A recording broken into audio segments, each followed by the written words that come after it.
Before we get into today's video, I do want to let you guys know that this video is for educational and entertainment purposes only. Please remember to be kind to everybody everywhere in your everyday life, in your home, in the grocery store, and especially in the comment section down below. Please do not show hate to anybody, anywhere.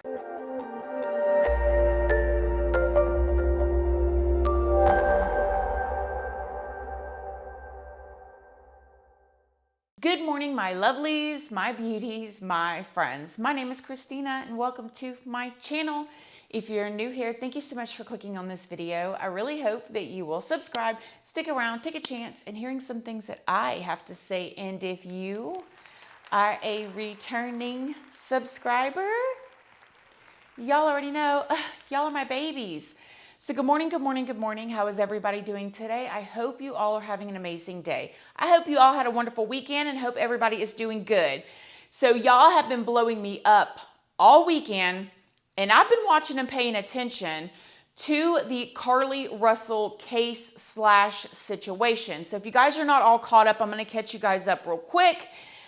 We're going to talk about some theories, some things that are going on. So let's just jump right into it. 25-year-old Carlee Russell disappeared after pulling over on the side of the interstate on the evening of July 13th. Now, just a little bit about Carlee. She is highly successful, highly loved. Again, a 25-year-old young woman, lives with her parents who just absolutely adore her, close with her siblings, close with her family members, lots of friends. She already has her bachelor's degree and is also furthering her education while working at the same time. Now, I went through Carlee's Facebook page where a lot of it is public and it looks extremely normal. Like not just normal, but like successful. She's stunningly beautiful. Hello. And again, very smart, beautiful family that loves her. She has the most adorable little godson and seems like she's got it all together. I mean, literally, it's one of those Facebook pages that you would look at and go, yeah, I need to do something with my life. However, keep that in mind as we talk about what happened on Thursday night. So on the evening of July 13th of 2023, Carlee left work from a business at the Summit in Birmingham, Alabama at approximately 8:20 p.m. She ordered food from a nearby business at the Colonnade and she traveled there to pick the food up. When Carlee left the restaurant and was on her way home with the food, this is when she was driving on the interstate and on the phone with her brother's girlfriend when she said that she saw something very unusual. She was talking to our son's girlfriend on the phone. She told her that it looks like there's a little child on the side of the road that looks like a small toddler. And she told her, don't get out the car. And she said, I'm going to pull over and call 911 or call 911. She put her on hold, called 911, and she clicked back over and told her that 911 was, or that the police were on the way. And the next thing our son's girlfriend heard was Carlee asking the child if they were okay. So she evidently got out the car. She asked the child if they were okay maybe 2 or 3 times. She didn't hear a response from a child on the other end. And she did hear a scream, and then she could tell there was maybe some type of shuffling, and the phone dropped to the ground. And from there, all she could hear was background noise. By that time, she was coming into the room to alert myself and my son what had just transpired. She kept the line open. She didn't hang up. I was yelling Carlee's name. We were all yelling Carlee's name. I picked up my phone to call Carlee's phone, even though I knew that line was open with our son's girlfriend. It was just like, I just felt, I felt I needed to try to do something to try to reach her since she wasn't answering us when we were calling her name and all we could just hear was like background noise. And from there, I came and got my husband from the bedroom and told him a brief synopsis of what had just transpired. We needed to throw on some clothes and go to her location. We do share our location through Life 360. And so it was pinging that she was at a particular street. However, when we got there, we did not see her car. And what we realized once the police came to where we were is that because her car was on the interstate, it was pinging at the street we went to because that street was right behind and below that interstate 459. The Hoover police showed up within 5 minutes and found her car. Now, when they found her car, they did not find any signs at all of a toddler. And by the way, they mentioned that nobody else called in 911 saying that they had seen a little one walking alone on the interstate. It was only Carlee that called that in. But also when they got to her car, they did not see Carlee neither.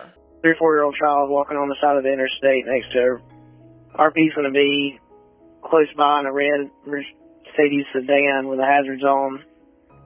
Child's going to be a white male wearing a white t-shirt and a diaper.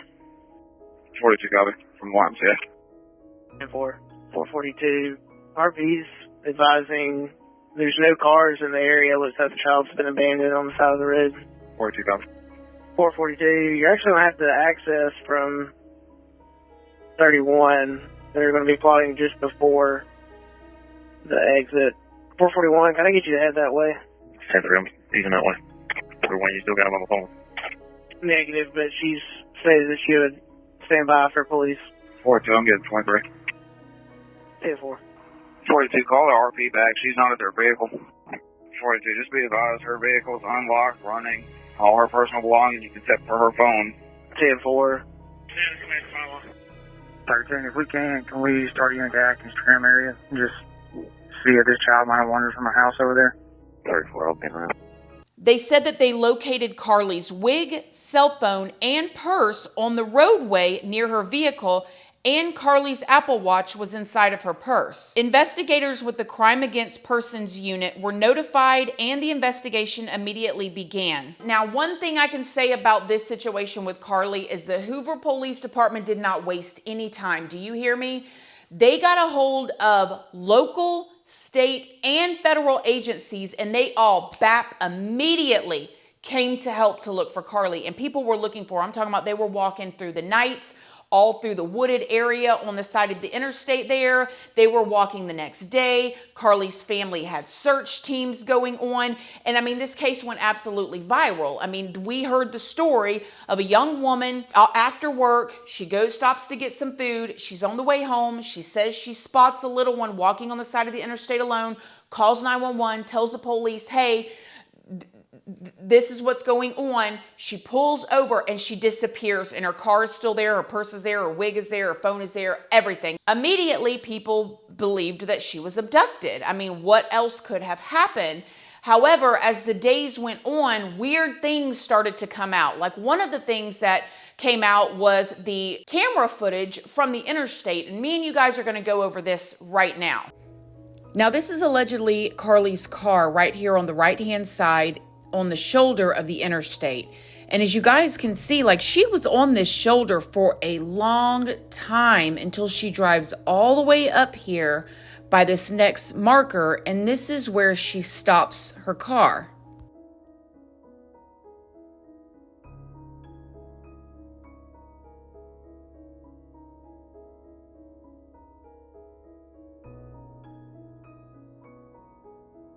Okay, so now I'm just going to zoom in closer and I'm going to tell y'all what I see. Y'all let me know if you see something different. The first thing I notice is I do not see a little one walking around out there. But right about now, I see what looks like the driver's side door of her car open, and it looks like somebody goes around the back to the passenger side and opens the door.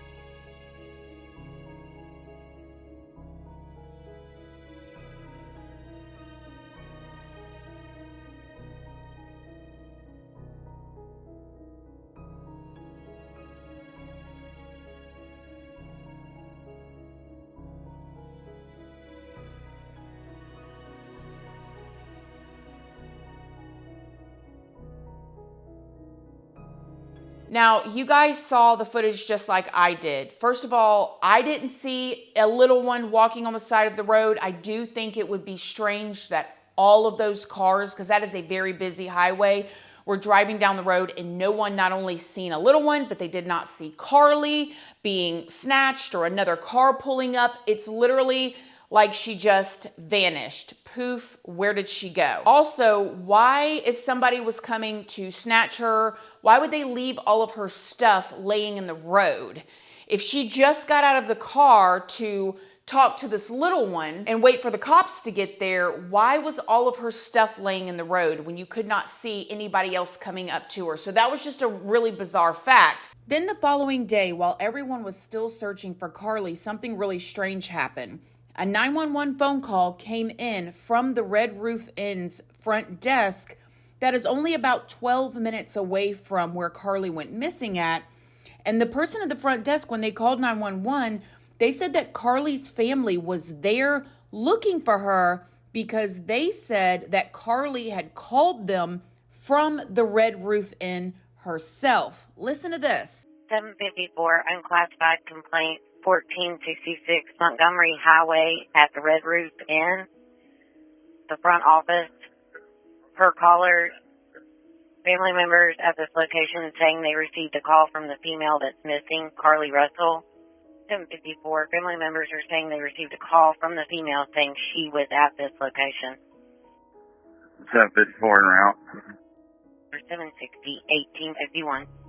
26 is the responding units. I just spoke with the front desk clerk. They said that the family is not being hostile or anything like that, but that there was about 6 carloads of people that have just shown up over there. 5-4 copy. Did the front desk have anybody checked in under that name? Negative, and according to the front desk, the message that the family got did not state which Red Roof Inn. They don't know if it's going to be Vestavia or another location. Thank you. Now, I just want to add real quick that there are people online saying that this whole situation was fake. However, we heard the dispatch call. Now, whether the whole thing was fake and it wasn't Carlee's family that showed up there or not, only the people that were there knew. But I will say that if somebody faked this, if they showed up to a Red Roof Inn 6 cars deep with 6 cars of family members pretending to be Carlee's family, I think that that's very strange. Nevertheless, this is what we heard on the 911 dispatcher, is that 6 carloads of people claiming to be Carlee's family showed up at the Red Roof Inn saying that she had called from there. The police, they investigated as best as they could. They did not find Carlee and everybody left. Then the next evening, around 48 hours after she disappeared, a call came into 911 saying that Carlee showed up at the house barefooted, banging on the door. Now there's these dispatch calls that are saying that she was unresponsive but breathing. But then when the cops got there, they said that she was responsive. And then she was shortly after that transported to the hospital to be checked out. This is where Carlee was admitted into the hospital and treated. Now, at this point, we still don't officially know what she was treated for or what exactly went on. But this is when all the questions are coming to life. Now, Carlee's alleged boyfriend said online that she had been kidnapped, basically, because he used the words her kidnapper. However, what makes this strange is that the police are not speaking out and they're not releasing any statements of a person or persons that they are looking for. And as a matter of fact, one of these articles that I found said that they were actually giving her time, which I think is super duper weird, because if there are people out there that are using toddlers to lure young women in and possibly human traffic or something like that, we need to know that. And the locals of Birmingham need to know that there is somebody on the loose, which leads me to believe that that may not exactly be the case, but I am still not sure. And I'm going to walk on eggshells talking about this right now because I don't know. The things I want to start this off with is from the moment that I saw that Carlee disappeared, the police were on it. okay? All the professionals were on it. The media was on it. Social media was on it. And the family was on it. Okay, so this was covered quick, fast, and in a hurry, and people were invested and involved everywhere. Resources were pulled out of the woodworks, and people were looking for Carlee. However, it's weird about the Red Roof Inn call, because this was not a call that came in where somebody called 911 and said, hey, I think I spotted that missing girl or young woman online that everybody's talking about. This was allegedly a phone call saying that Carlee herself called from the Red Roof Inn. Then she shows up the next day back at her home barefooted. Now, no matter what happened with Carlee, thank God she is home, she's safe, and she's alive. That is the most important thing. But my guess is one of three things has happened here, okay? Either one, she was lured and she was taken, and if that happened, the public needs to know. 100% we need to know, because I literally was riding around with my husband talking to him about this going, oh my gosh, like, what do we do? If we see somebody in need, are we to the point now we can't even stop and help? Like, this is scary. This can have a real ripple effect. Like, I don't know. I cannot see myself passing up a little one on the side of the road. Like literally having these conversations with my husband, and my husband also saying, but wait a minute, nobody else seen the little one? How is that even possible? He was saying that, you know, on Friday when we were talking about this. The second thing that is possible, in my opinion, that could have happened is a psychotic break of some sort. Some sort of, like, maybe her hallucinating, and then her thinking she saw something, and her walking off into the woods and wandering around and ending up barefooted, which to me would also seem a bit strange because nobody would have seen her. How would that be possible with so many people looking for her, especially in that town and in that area? But that is possible. That could have happened. And if that happened, then the public, in my opinion, we should know something, especially since everybody was involved. And that's nothing to be ashamed of. If that happened, that is out of a person's control, and that is definitely nothing to be ashamed of. The third possibility, in my opinion, is that she took something, possibly she was on something, and she hallucinated in some sort of way. She ended up in a motel somewhere, and she is still trying to recover from that. And we do know that there are all kinds of things going around right now that have different stuff in them, and that could, and if that happened, then the public, I feel like, also should know, and that should be used as like, listen, kids, don't take this, don't do this. Do you not understand that this could happen? Now, I know that there are some people that are thinking it's a fourth option, which that it's a hoax. I just don't think it's a hoax. I just don't. But then again, I believed Sherry Papini. I mean, you guys can go back and watch the video that I did of her years ago. I truly believed that Sherry Papini was telling the truth. I mean, I literally went back and forth with one of my best friends about this over and over again, going, there is no way that a woman would run away from her kids, her whole family, leave her phone on the side of the road with a handful of hair, come back branded, her haircut, she's lost weight, you know, chains around her belly. Like, nobody would do that to themselves, but I'll be dang, she did. And then we also look at the Rudy Farias case. I mean, you know, sometimes you see some things that you go, wait a minute, ain't no way. Ain't no way somebody would do that. But I still, and maybe, I don't know, I still am just thinking, I don't think it's a hoax yet. I'm not there. I'm thinking it's more of either a psychotic break or some sort of substance. But no matter what, again, at the end of the day, thank God she is back home with her family. She's alive. No matter what happened, she has a second chance, and she can recover from this one way or another. I do believe that there is going to be a press conference released at some point. I think they're giving the family time, which again makes me believe that there is something else going on with this other than a luring and a kidnapping. Because I believe that if it was that, I don't think the police would be giving anybody any time. They would be on that investigation looking for those people. But I don't know, maybe they're doing that behind the scenes. I don't know. What do you guys think? Y'all let me know what y'all think down below. Other than that, I love you guys. I am literally checking for updates about this constantly. Like, what happened? What happened with her?